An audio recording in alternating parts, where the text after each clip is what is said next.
Assalomu alaykum hurmatli foydalanuvchilar.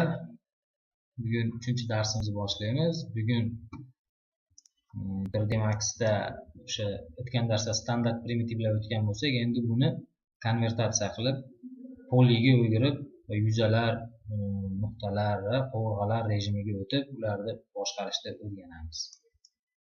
Xo'p, Alt W bilan uni kattalashtirib oldim. Box komandasini olib, o'tgan darsda chizganimizdek box chizib oldim. Qovurg'alar ko'rinishi uchun F4 ni bosib oldim. Mana bu yerda 100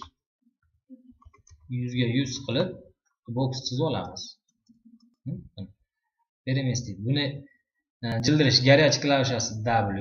W ni bossak bunga o'tyapti o'zi. Va select bunga qaytarib o'tish uchun Q garaj klavishadagi Q tugmasi, переместить W tugmasi, rotate E bo'ladi va scale masshtabniki R tugmasi. Xo'p, bu yerda boksimizni e'tibor qarating, mana koordinatalari turibdi deb mana shu yerda buni qayerda turganini ko'rsatib turadi bizga deganda. Buni har doim 0 qilib olsak, 3D Max oynasini markaziga joylashtirib olamiz. Xo'p, bu yerda sichqonchani 3D Max'ni bo'sh joyiga olib kelib, sichqonchani o'ng tugmasini bosamiz va layers, ya'ni qatlamlar, AutoCAD'dagi qatlamlar oynasini bu yerga qo'yib olamiz. Bu yerga. Keyinchalik sloylarni tushuntirib ketaman, qanday ishlashdi. Va Customize User Interface bo'limiga kirib turib, bu yerda hozir men sizlarga ko'rsatmoqchi bo'lgan mana Toolbars bo'limiga o'tib turib,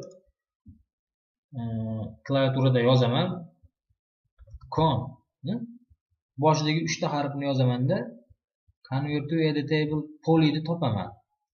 Convert to Editable Poly. Bu bir marta ishlatiladi. Buni shu yerga olib kelib qo'yib olsam, shu yerda qoladi mana. Endi buni parametriga o'tsak, e'tibor qarating, 100 eni, uzunligi, balandligi va qovurg'alari mana turibdi. 3 tadan qovurg'alari turibdi. Buni biz shift bosib turib X o'qiga tortsak va qo'yib yuborsak, mana bu okna chiqadi. Bundan kopiya olish. Mana bu yerga nomini yozib qo'yishimiz ham mumkin. Boshqa nom, bu box 1, bu box 2 bo'lyapti mana. Okey. Kopiya qildik. Mana bir xil holatda instance, reference turadi. Bu kopiya qilib olamiz hozir, keyin bularni keyin tushuntiraman. Okey. Bu boksimizni belgilab turib, konvertatsiya qilib poliga o'giramiz. E'tibor qarating. Buni modify bo'limidagi xususiyatlari o'zgardi. Endi buni enini, balandligini, bo'yini berib bo'lmaydi. Bunda endi nuqtalar, vertex, ya'ni mana nuqtalarga o'tdi. Mana qovurg'a rejimlari bor mana, qovurg'alar. Va border, keyin yuza, bu boksda mana yuzalari, element bu yaxlit, butun bo'lganda ushlaydi. Endi vertexlar nima qilish mumkin? Vertexni belgilab turib, Y o'qiga yo'naltirish mumkin. Mana Y o'qi bilan harakatlantirish mumkin yoki X o'qiga. E'tibor qarating. Yoki mana Z o'qiga. Yoki mana o'sha bu nuqtani joyini o'zgartiryapti. Ctrl Z joyiga qaytaramiz va endi qovurg'alardan ushlab, qovurg'alar nima qilish mumkin? Qovurg'alarni ushlab ham buni cho'zib, shaklini, joyini o'zgartirish mumkin. Yoki bu yoqqa mana. Yoki yuqoriga. Oddiy boksda mana. Ctrl Z qilamiz va buni rotate o'tib turib, buni ham aylantirish ham mumkin ekan.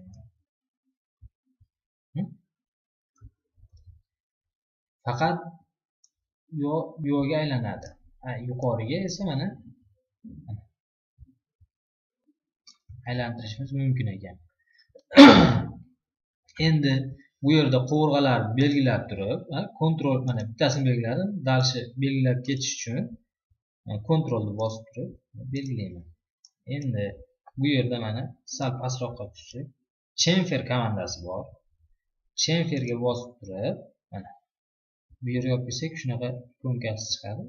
Sichqonchani chap tugmasini bosib sichqonchani harakatlantiryapman. Burchakni nima qildi? Faska ochdi. Endi buni chamferni o'ziga emas, bu to'rtburchak ikonkasiga bosamiz. Bosganimizda mana endi bu yerda razmerlar bilan ishlash mumkin. Ya'ni 10 sm ga 10 sm chamfer yoki shu yerda bunday yumshoqroq qilib mana segmentlar bilan orasiga qo'yib, e'tibor qarating. Segmentlar qo'ysak, bu radiusli bo'lyapti. Apply qilishimiz mumkin yoki shu joyda o'zini open bitishga qo'ysak, shu yerdan ochib qo'yadi mana. Boksdan ichi ko'rinyapti. Open emas, bizga OK. Poly yugurganda nima qilish mumkin? Endi poly, ya'ni yuzalar bilan ishlash, mana yuzalarni belgilab olyapman. Yuzalarni ushlab turib, delete qilib o'chirib yuborishimiz mumkin ekan. Bu yuzani ushlab delete qilaman. Shunchaki udalət qilib yuboryapman. Mana. Yoki mana bu yuzani ushlab turib, sal pastroqqa tushib, mana extrude. Extrude o'ziga bosib turib, mana razmersiz buni extrude qilishim mumkin. Yana extrude qilaman. Ya'ni bu yuzani belgilab turib, bu yuzani yana extrude qilyapman. Bu yuzani ushlab extrude. Tushunarli? Endi buni shu holatda mana nuqtalardan belgilab turib, mana bu yerda nuqtasi bor ikkita nuqtasini ushlab, oldingi shaklini yana o'zgartirishim mumkin ekan. Yoki mana yuqoridagi nuqtalarni ushlayman, kontrol bilan bu yerdagi nuqtani ham belgilayman. Bu egalasini yuqoriga yo'naltiraman. E'tibor qarating. Endi yuza bo'limiga o'tib turib, buni yuzasini belgilab turib, bu yerda mana insert komandasi ham bor. Insert ushlab tortyapman. Buni razmer bilan qilish ham mumkin. Aniq razmerlar bilan ishlash uchun mana to'rtburchak ikonkasiga bosasiz. Misol uchun mana 5 sm ichkariga insert. Ya'ni yuza tashlab beryapman. Endi bu yuzani belgilab turib, yo'qsa tortsak, bunaqangi shakl chiqib qolyapti. Buni yana insert qilaman. Insert qilaman. Endi 2 sm. OK. Buni endi ichkariga extrude qilaman mana. Ichkariga yoki tashqariga. Yaxshi, ichkariga ozgina extrude qilamiz. Bizga mana bunday shakl hosil bo'ldi. Oddiy boksda har xil figura qilib yoki mana bu yerda qovurg'a rejimiga o'tib turib, burchagini ushlaymizda. Bu burchaklarni ushlayman. Bu yerda nima qilaman? Chamfer qilaman. OK. Shunaqangi shakllar kerak bo'lib qolsa, yasash mumkin ekan. Mana. Xo'p. Keyin F4 bosib qovurg'alarni yo'qotib borib olyapmiz. Yana shu yuzani ushlab turib, extrude qilyapman. 15. OK. Extrude qildim. Endi shu yuzani belgilab turib, delete qildim. O'chib ketdi. Shu yuza o'chib ketdi. Endi bordyur nimaga xizmat qiladi? Bordyur shu chegarani belgilab olyapti va bu yerda cap, sal pastroqda cap degan komanda bor. Shunga bossak, shu yerda butunlab beradi mana. Endi bu yerda-chi. Bu yerda nima qilsa bo'ladi? Bu yerdan belgilab turib, cap qilib ko'ramiz.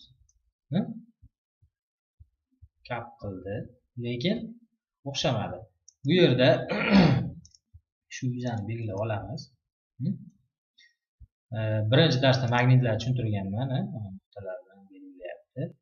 Endi shu bo'limni o'zida sal pastroqda quick slice bo'limi bor. Shu nuqtadan shu nuqtagacha qovurg'a tashlab beradi shu yerga. E'tibor bergan bo'lsangiz, endi shakli o'xshadi. Ya'ni bu shaklni box to box qilib turishi uchun ham bizga mana minimum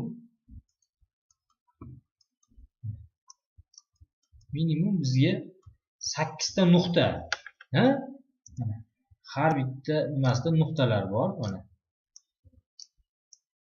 Va pastda ham shunday 8 ta nuqta va 1 2 3 4, pastda ham 4 ta, yonlarida ham 4 tadan qovurg'alar.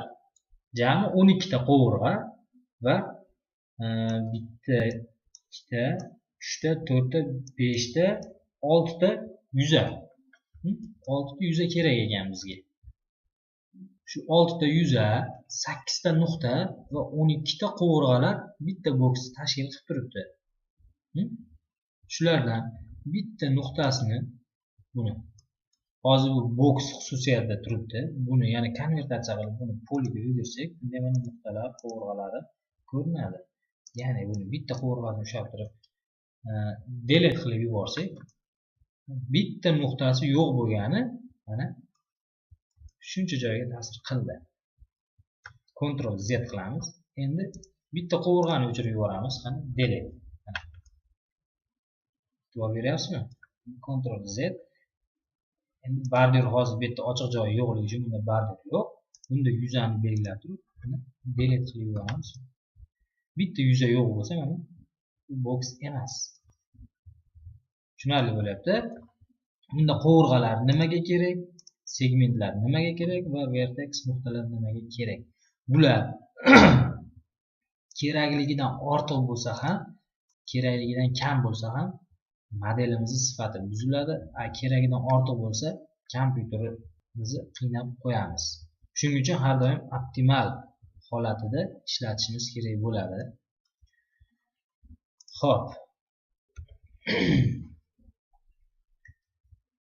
Xo'p, bularni hammasini belgilab o'chirib yuboramiz. Boxdan mana oddiy, xo'p, shu biron bir soddaroq yoningizda bo'lgan biron bir shaklda, mana misol uchun biz o'tiradigan stul yasab ko'ramiz. Mana 40 ga 40 balandligini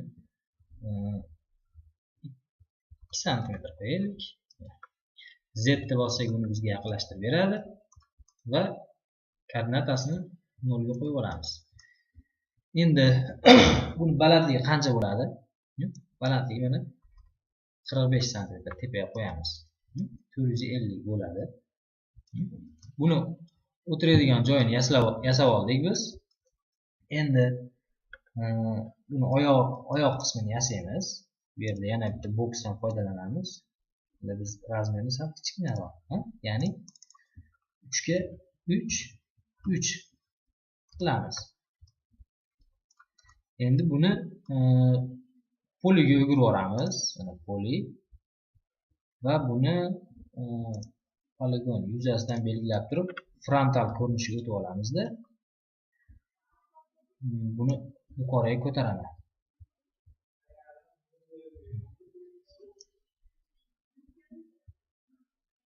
Yuqoriga ko'tarib olamiz. Ya'ni buni perspektiv holatiga o'tib turaylik. Belgilab turib, hop. Z o'qini faol qilib olaylik. Frontal ko'rinish. F tugmasini bosib frontal ko'rinishiga o'tyapman. Bitta oyog'ini yaslab oldik. Endi buni nuqtalar rejimiga o'tib turib, nuqtalardan ushlab, doim worldda tursin dedim, Z o'qi yuqoriga qaragan bo'ladi. Bunga absolut 0 qo'yib olamiz. Bunga bosib qo'ysak har doim 0 turadi. Pastga -3. Mana minus 3 pastga yo'naltirdim. Endi T knopkasi bilan top ko'rinishga o'tib olamiz buni. Buni endi o'zini shu tekstli bo'yicha harakatlantirib S bilan magnitni yoqib olamiz va bu yerdan tortib bu yerga qo'yamiz. Endi bu turgan holatda x o'qiga 5 cm yo'naltiraman va y o'qiga 5 cm yo'naltiraman. Aniq razmerda qo'ydim. Endi buni yo'naltirib shift bilan bosib shift bilan surdim. Shift bilan buni qo'yib yuborsam mana bunaqa okna chiqadi. Bu yerda mana instance qilaman. Bu yerda ham endi minus 5 y o'qiga, mana y o'qiga orqaga, x o'qiga ham minus 5 yo'naltirdim. Endi buni bu nuqtasidan belgilab yana shift bilan shiftni bosib turib sichqonchani chap tugmasini bosib bu yerga kopiya qildim. Okay. Endi buni ham yana bu yerdan bu nuqtasidan o'sha bu yoqqa tortdim. Okay. Mana instance. Endi buni x o'qiga minus 5, y o'qiga 5 va bu yerda ham x o'qiga 5, y o'qiga minus 5. Stulimiz oyog'i chiqdi. Buni nimaga stulga yetkazmadim?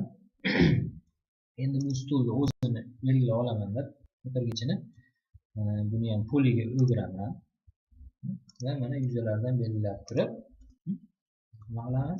Insert qilaman. Insertga bosib turib buni endi 3 cm insert qilaman va apply turib endi 2 cm yana insert qilaman. Okay. Endi buni atrofidagi hosil qilgan yuzani kontrol bilan belgilab chiqaman. Belgilab chiqdim. Endi bu yerda buni extrude qilishimiz mumkin. Mana extrude ga bosamiz yoki mana bu yerda qutchasiga extrude ga bossak, buni bizga o'stirib beryapti. Ya'ni buni 4 cm o'stirsak yetarmi? Yetar. Yoki mana 5 cm extrude qo'ydim. Stulimizni va buni bitta oyog'ini ushlaymizda mana shift bilan tortib kopiya qilyapman. Endi buni instance emas, kopiya qilaman. Instance farqi shunda ediki, mana bitta oyog'ini ushladim, bular 4 ta oyog'i instance bo'lgan. Kopiyani instance nuqtalarni ushlab buni pastga tortsam, hammasi bir xil o'zgaryapti. Endi kopiya qilsak, buni o'zgartirsak ham qolganlariga ta'sir qilmaydi. Endi buni top ko'rinishiga o'tib olaman. T klavishasi bilan va E klavishini bosib, buni rotate qilib aylantirib olaman. Qarang. Esingizda bo'lsa, Angela, ya'ni A. Bu magnitni ham yoqib olsam, aniq gradus bilan burardi menga. 90 gradusga kerak. Endi buni surib, tortib, bu yerga qo'yaman va bu yuzaga qo'yib olaman. Endi nuqtalar rejimiga o'tib buni ham bu yoqqa tortib qo'yib olaman. Endi buni har bittasini o'zini koordinati o'qib oladi. Perspektiv holatga o'tib turib mana yerda turibdi va koordinata markazi bu yerda. Buni shu boks shakli beldamchisi deymiz, stulimizni markaziga qo'yib olamiz buni koordinatalar o'qini. Va buni yuqoriga ko'taraman. Frontal ko'rinishiga o'tib turib, mana F3 ni bossak, mana karkasli rejim bo'ladi. Buni mana nuqtasidan ushlab turib, bu yerga olib kelib qo'yaman. Yoki bu aslida bu yergacha chiqish kerak edi va nuqtalar rejimidan belgilab turib bu yerga tortib qo'yar edik. Top ko'rinishiga o'tib turib, narigi tarafga ham kopiya qilib olib qo'yaman. Shift bilan buni peremestrik qilish orqali mana kopiya qildim.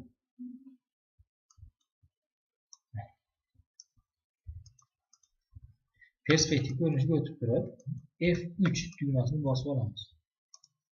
Mana bularni hammasini belgilab turib rangini boshqacha rang qilamiz.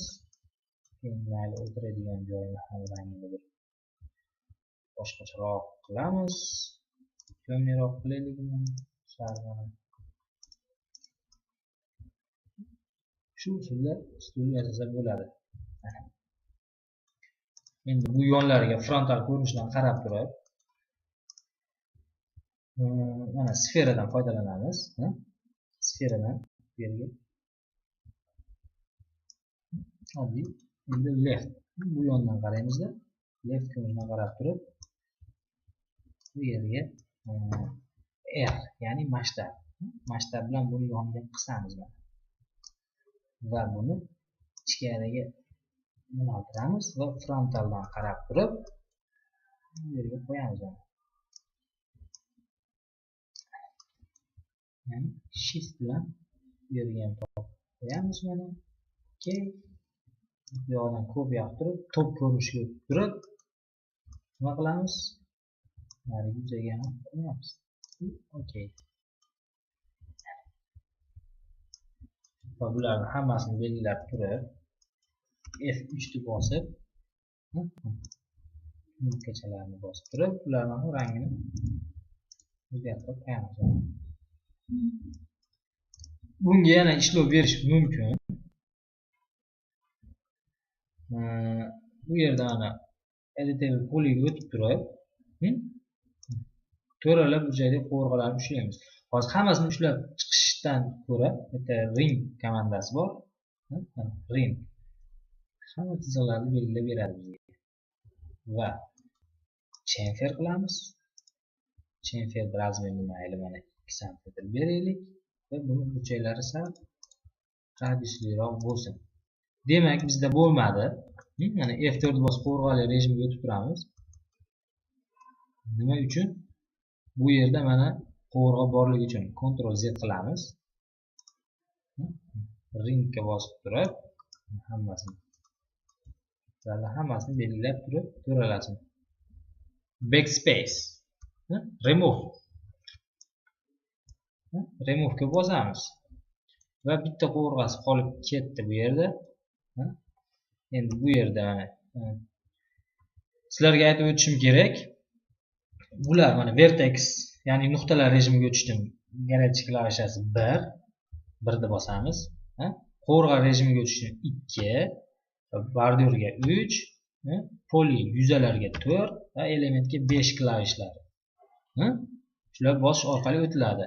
Vertex 1, 2 ga qovurg'a, 3 ta bordyur, 3 va 4 klavishda yuza mana 5 ta element. Mana element. Yuza rejimiga o'tib turib top ko'rinishidan qaraymiz. Bu yerga mana quick slice ya'ni boshida ko'rsatdim. Quick slice orqali bu yerga bitta qovurg'a tashlab qo'yaman. Nima uchun? Bu yerda 2 ni bosib qovurg'alar rejimiga o'taman. Bu yerda bitta qovurg'ani o'chirib bo'lmaganda har doim bitta yuzani bog'lab qo'yish kerak. Endi remove qilsak, o'chib ketadi bu ham. Endi mana bu qovurg'alardan ushlab turib,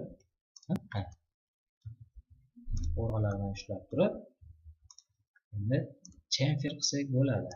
Ya'ni mana chamfer 2 6 okey. Stolimiz mana qirg'oqlari chamfer bo'ldi. Va shu yerda bu yuzalarni to'ralar yuzasini ham belgilab turib, bularni chamfer qilsak bo'ladi, faqat sal kichkinaroq razmerda. Buni endi berishimiz mumkin 0.5. Okey. Va qovurg'alar rejimini o'chirib qo'yamiz. Mana ko'ramiz qanaqangi stol hosil bo'ldi. Ular endi o'zini qotirilgan shuruplarida hisoblashimiz mumkin. Endi bu yerda hammasini общий belgilab turib, yuqoriga 2 sm ko'taramiz. Endi hammasini belgilab turib, Ctrl V orqali mana kopiya qilamiz. Ya'ni Ctrl plus V klavishi bu kopiya qiladi. Ctrl V. Kopiyaga o'tib turib OK. Buni kopiya qildimda. Endi buni pastga -2 va nuqtalar rejimidan bu nuqtalarni ushlayman deb pastga olib tushaman. Mana. Bularni mana magnit orqali bu yerga yetkazib qo'yamiz. Endi buni poly orqali mana grow qilamizda, grow va buni qarang. Alohida o'zini olib olib ishlash uchun sichqonchoq o'ng tugmasini bosib turib, mana tepada isolated selection bor. Ya'ni buni alt Q bosishimiz mumkin. Mana yuzalarni o'zini belgiladi. Alt Q ni bosasizda yuzalardan belgilaymiz. Mana. E'tibor qiling, mana yuzani belgilaganda grow ga bossak, belgilashda davom etaveradi. Endi ignore backspace qilib turib, alt bilan yuzalarni qo'yib yuboramiz. Bu rejimdan ham chiqamiz va extrude ga bosamiz. Extrude da local normal va razmerini 1 berib ko'ramiz. Bir juda katta ekan 0,25. Extrude qilamiz. Okay. E'tibor bering, sal katta bo'ldi. Buni oyoqchalarini rangini ham sal qoraroq qilib, sal ajratib. Mana. Xo'p, keyingi darslarda yana boshqa usullarni o'rganamiz. E'tiborlaringiz uchun rahmat.